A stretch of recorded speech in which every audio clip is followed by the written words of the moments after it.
بسم الله الرحمن الرحيم الحمد لله رب العالمين وصلى الله على رسول الله وآله وصحبه أجمعين إن شاء الله تبارك وتعالى الدقيقة ده صوت صعودة وحن دلنا وداقي دونا كلمة كوابان دليل كسعوتا بي بي سي صومالي عدة ما مشائي ورياشيد بي بي سي صومالي أفريد طبان كي بشي تضباد لبكن تضبية طبان وحاي باهيين إني أسبوع عاس ودبالدقيين لحدن شركوغي إني لحدن شرسدين ولحدن سنضاد أي لهدليين ومضى في صوماليا كو هادش oy tawjiihinayeen shariga khayr waxay ku jihayaan bay jahaynayeen lixdan ka sanad dabadeed waxaad ugu dartaa 2 sano 18 iyo 19 ugu dar way 62 jirsadeen 62 jirku dawaanin duqa waa nin weyn oo samatalisa wanaag mooyee xumana laga waafisho Soomaalidu waxay yiraahdeen iyagoo ka waramaya qofku duqdiisa waxay yiraahdeen ragga duqiisuna awduceeya la yiraahdo dumarka duqdoodana dab noolays baa la yiraahdo geela duqdiisana dood axal baa la yiraahdaa waa ku oran jiray ariga ama riyahana duqdugley baa la yiraahdaa duqdeeda idahana duufla la yiraahdaa saas ay u qaybin jireen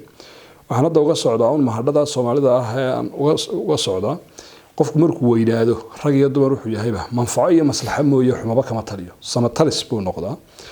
BBC laakiin waxa ay bulshadii Soomaalidii aad moodaa inay isu soo waafaqaysa inay noqotay mid aan samakataliska u badanayn bariyahan dambe gaar ahaan 2 sano dambe intiqaadaad waasica waxa la yiraahdaa dhaliilo xoogan ay kala kulmaysaa bulshada qaybaheeda kala duwan dhaqanka dadkii dhaqanku bariyahan buu ka yaabayeen waxay leeyihiin waa maxay ku hadlaysaa idaacadii qoladii siyaasiyiintu waa ka yaabayeen inta way ka cabanayaan culimadu way ka cabanayaan oo Facebookyada iyo meelaha waxa la leeyahay waa sidee BBC may ka soo dartay waxaan insha Allah ta'ala isku day doonaa bal xogo garnaqsiga markaa in aan idhaahdo warnagaba kiin qabatay muddo inta la ka dad noo warramaysay inta soo jiihinayeen de hawlahan qaladkeedin ka soo baxay isu noqdo oo markaa wax weey dib isugu noqdo yaa dhaliilaya fikir ahaan yaa dhaliilaya dhaliishan aan maanta wadaya u jeedinaya ma anigoo shakhsiyaba u jeedinaya ma madhab gaar ah u jeedinaya ma fikir gaar ah u jeedinaya ma waxaanu leenahay waxa u jeedinaya ummadda muslimka ah oo dhan afkeedii ku hadlaya inaan ummadda muslimka afkeedii ku hadlana waxa ay geeysiinaya oo gar ee siinaya waxaanay muslimiintu ku kala baydhsanayn bay markaa waxa weey BBC ku gaftay oo muslimiinta adduunka joogana ay isu waafaqsan yihiin idaacadda BBC waxay aad uga dadaashaa sida markaa aan ka dareemi karo waxa ku soo noqonaya aad bay uga dadaashaa warka iyo waxay tabinayaan iyo waxay sheegayaan iyo barnaamijtooda aad bay uga dadaashaa saddex arrimood baa waynu ka garan karnaa inay ka dadaalaan waxa ku soo noqonaya kow page-kooga waxa ku qoran xagga hoose يعني ورر كستبا إراعيان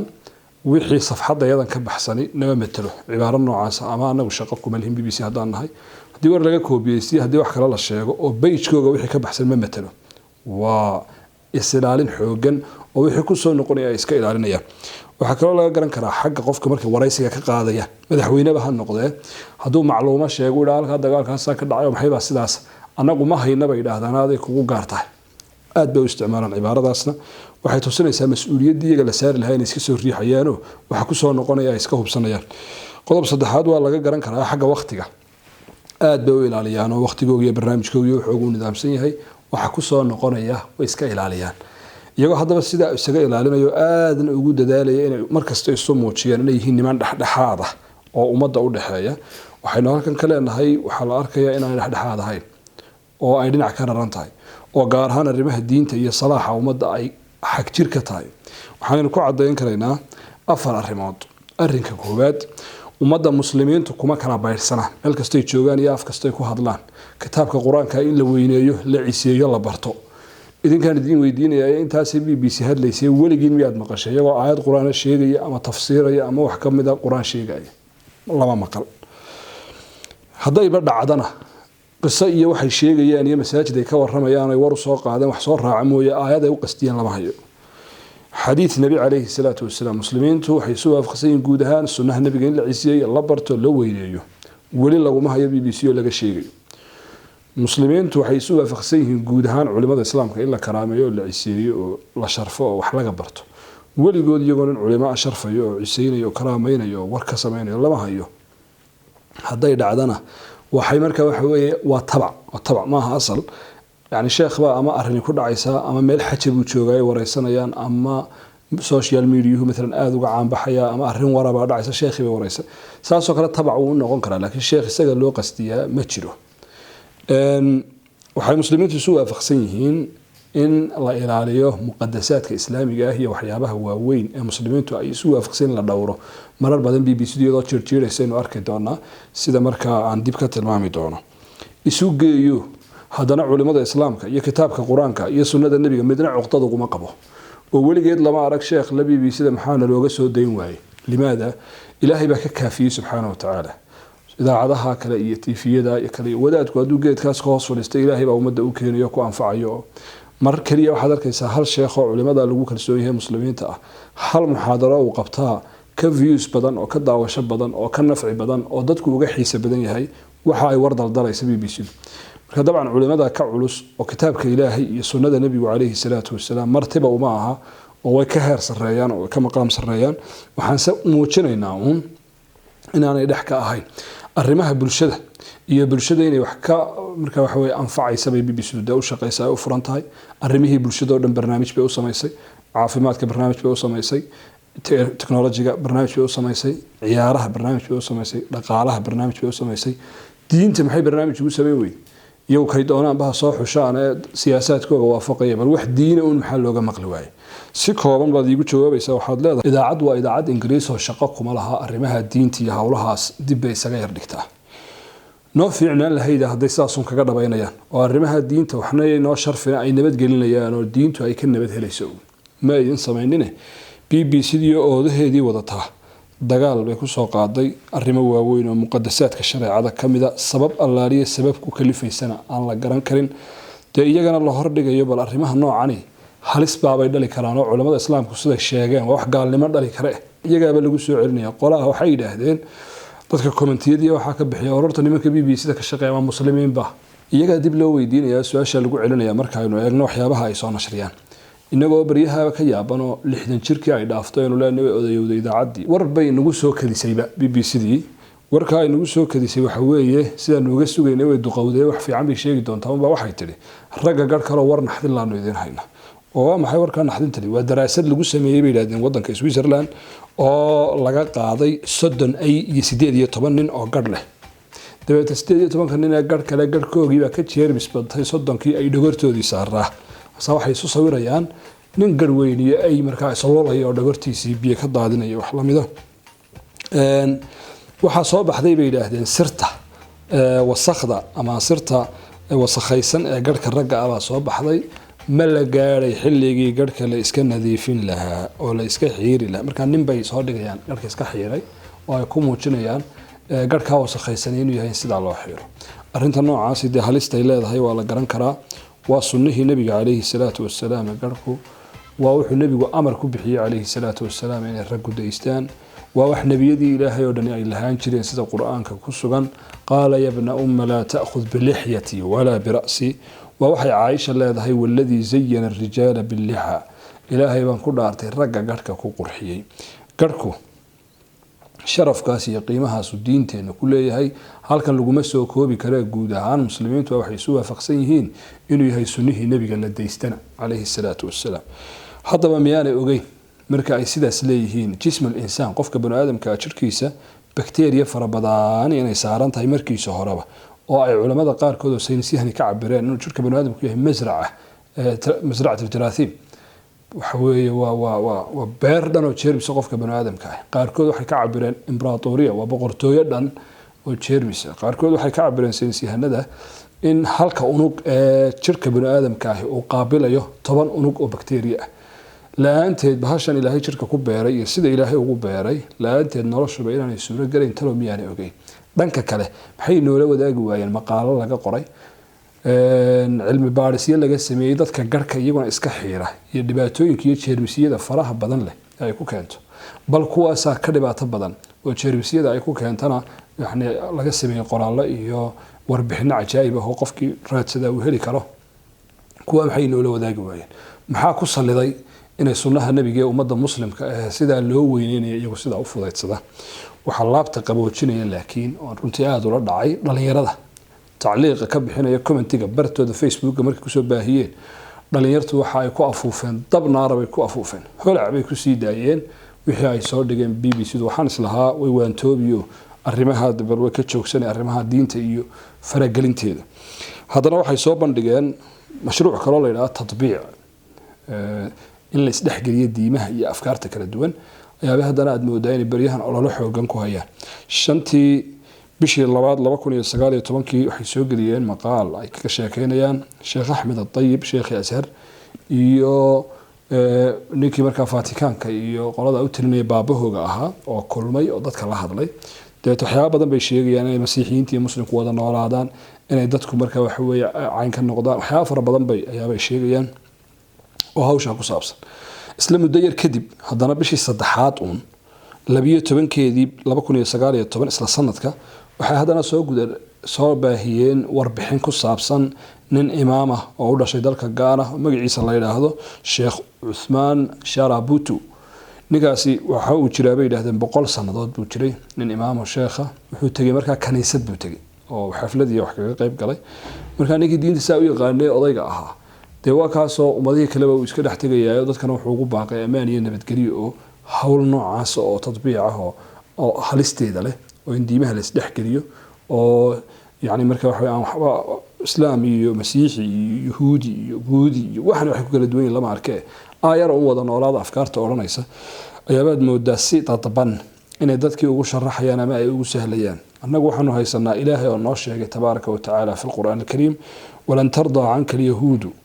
ولا النصارى حتى تتبع ملتهم وحان هينا إلهي النور شيء تبارك وتعالى ضدك إن لبن لو قيبي هو الذي خلقكم فمنكم كافر ومنكم مؤمن ضدك قال يا مسلم بيك لليه ساسا إلهي وقيبي هذا دون هذا كحي الشواب لكن إلهي وحو الشيء فمنكم كافر إلهي بمقعد بي ومنكم مؤمن وحو ذات استسيئي وحمد هبي كانتي وحفهم وذات يرو قارئ ما ها والصريحة هي سيدة كعد آيات كقرآن كآية كريم كا وحي إلهي نوت المامي تبارك وتعالى إن أنا السنة برالي إنه قلنا قونين دادك إنه قد دين تدوان له دين تانين نسكها يسانين دين تانين كل قلنا إنه قلنا يرب الدولين on meel kala tagin bal idinkan su'aal idin weydiinaya aqligiina miyaad aragteen wali ilaa adduunyada waxa la dimuqraadic lagu noolaado oo shacabka meel degan iyo dawladaha codaysato oo siday u badatay inay isu maamusho haday doonto rag hay iskuursadeen haday doonaan qaawani dhulka ku mareen soo sidaas ma dimuqraadigu wali miyaad aragteen idinku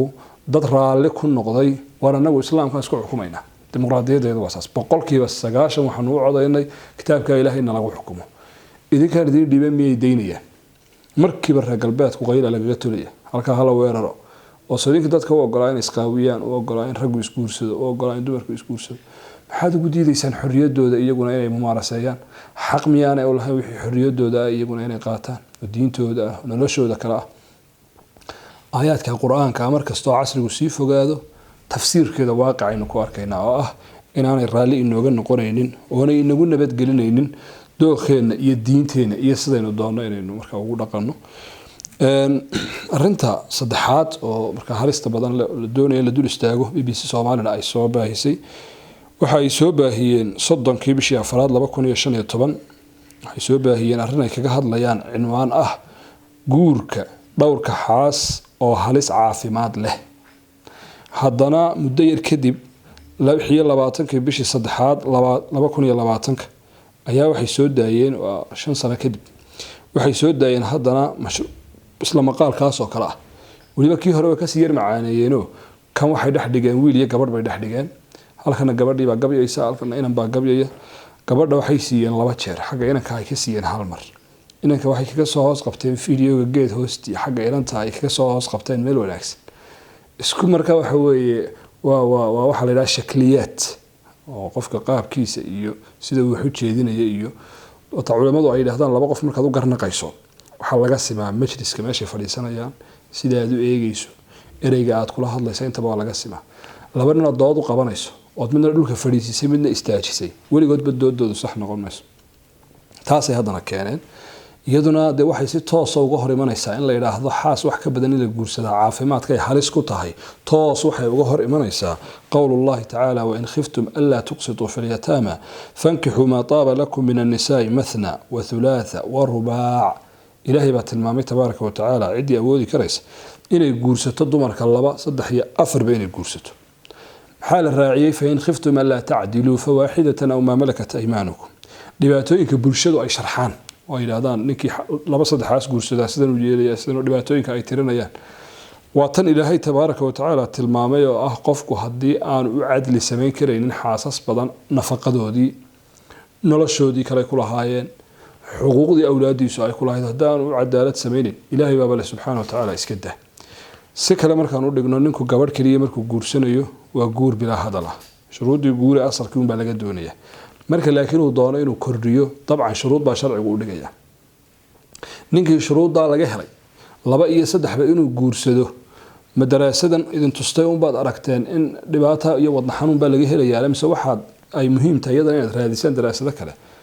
BBC-da cadaaladda haddaan laga tegin waan arkay daraasad hore iyaguna ay baahinayaan oo ay sheegayaan dad sheegay guurka badan inuu faa'iido leeyahay laakiin isku mid ma aha labada daraasad qaabka ay u soo bandhigeen iyo qaabka ay uga warbixinayaan isku mid ma aha guurka marka la guursado hal wax ka badan ilaahay baa quraankiisa ku sheegay faa'iidooyin fara badan uu leeyahay cidii marka wax weeye ay suuragal u noqotay awoodi kartay inay guursato faa'iidooyinkeeda culimadu waxay ku tilmaamaan iyo maslaxada ku jirta in la farabadiyo inay dadku ku dhowrsoonaadaan waxa laga yaabaa in dhaqaalo haystaa 4 dumar buu guursan karaya midina daxama haysto ma wada gaarayo kani markaa inuu xaasas yeesho oo uu ku filaado oo xuma ka dhowrsiyo isaga laftiisu waxa suuragal ah inuu yahay qof baahi badan oo xaas kaliya aanay ka faynaynin oo dhaqaaliyo cuud iyo awoodba u haya inuu xaas iyo wax ka badan guursado intii uu fitnoobi lahaa iyo xumaan ka shaqeyn lahaa guur xalaalaba ayaa loo soo bandhigay waxa sidaas oo kale kamid ah dumarkii laftoodii bay u tahay marka ay u tahay dhowrsooni oo waxa laga yaabaa imka bulshadeena kale hadaynu qiyaasno guri kasta bal waxaad ka soo qaadaa 3 hablood oo qaangaari inay joogaan oo guur gaaray guurkii culayska uu leeyahay waan garan karnaa 1 milyan hadaynu nahay bulshadeena bal 3 ku dhufo waxa laga yaabaa bulshadeena inay 3 milyan oo dumar ah oo guur doon ah joogaan intee rag qaabilsan markaa bal 3 milyan oo dhalinyaro soo qaado intee awoodi karta rag inay guursadaan dhaqaale ahaan oo awoodi kara qorshe ahaan oo awoodi kara awood ahaan oo awoodi kara waxa laga yaabaa kala badh in fara badan oo kamid ah dagaaladii iyo tahriibkii iyo balaayada ku dhamaadeen ragga iyo dumarku isuma beegnaba daraasaadka xataa ay sheegayaan ay sameynayaan United Nations qaarkood baa sida u tiraabayo sida u sheegaya inay mar walba kala badanayaan ragga iyo dumarku oo mar kastaba raggu ay dumarku ay ka badan yihiin ragga daraasaad laga sameeyay akhriya wadamada qaarkood oo ay lacag tahay ragga in la guursado oo dumarku lacag bixinayaan diyaar u yihiin inay markaa wax weey guursadaan ay ta saddexaad iyo ta afraad ba noqdaan maslaxa kale ku jirto oo ruuxii dumar ahayd ee guur beeli lahayd baa ku guur helaysa sheekh Umar Faaruq loo oran jiray Allahu naxariisto culimadii Soomaalida kamid ahaa ayaaba dumar bay masaladan ka wada doodeen dumarkiiba waxa ay yiraahdeen ma ogolin in markaa ninka iyagu uu labayo 3 ayu 4 ayu su'aal buu weydiiyay wuxuu ku yiri nin gabadh qaba dumarku ma ugu soo doontaan ma ugu yimaadaan haa bay yiraahdeen soo diyaar kuma ah iyadoo banaanka iska joogtay inay talabaad noqoto diyaar bay ku tahay to kala soo diyaar kuma ah inay 3 ku noqoto haa maxay markaa u diidaysaa iyadana in laga dambeeyo to kala ay timaado hadii bay ilaahay xalaaliyay ilaa sida iyaduba in guri iyo reer iyo qoys ay u noqoto ay doonaysaa walaasheedan kalena in reer iyo qoys iyo guri u noqoto sharcan ma qabno cidina ma sheegayso culimana ma sheegayso aqlina ma sheegayo qofka aan awoodi kareynin in awoodeeda lahayn in qorshaheeda lahayn inuu guur badan guursado waxa kamid ah fawaid fara badan bay leedahay taranka iyo farabato diintu ay noo sheegtay in marka taranka la badiyo waxyaabaha ka dhalanayna waxa kamid ah dadku in qaraabo iyo marka wax dad fara badan oo bulsho ah raxim iyo qaraabo uu yeesho inuu xiriiriyo adduunyadu waa laba cishe dad wanaagsan oo qiimo badan oo marka wax weeye yeesho guntii iyo gunaanadkii waxaan ku soo ururinayaa oo leeyahay qoryaha BBC Soomaali gacanta ku haya anuu BBC da kala lama sheekaysano dana mujtamac Soomaaliya nahay qaybteeda Ingiriisiga ana bulshada kuma taxna Carabigeeda iyo Sawaaxiligeeda iyo kuwa laguma taxna iyo afaf kale hadii lagaga hadlo laakiin tan lagu taxan yahay waa qaybtan Soomaaliga Soomaalidu dhageysato fariintan u marinayna dadka maamula ee ka mas'uulka ah waxa weeye inay Ilaahay ummadan kaga cabsadaan haday baa la ka cabsi garanayaan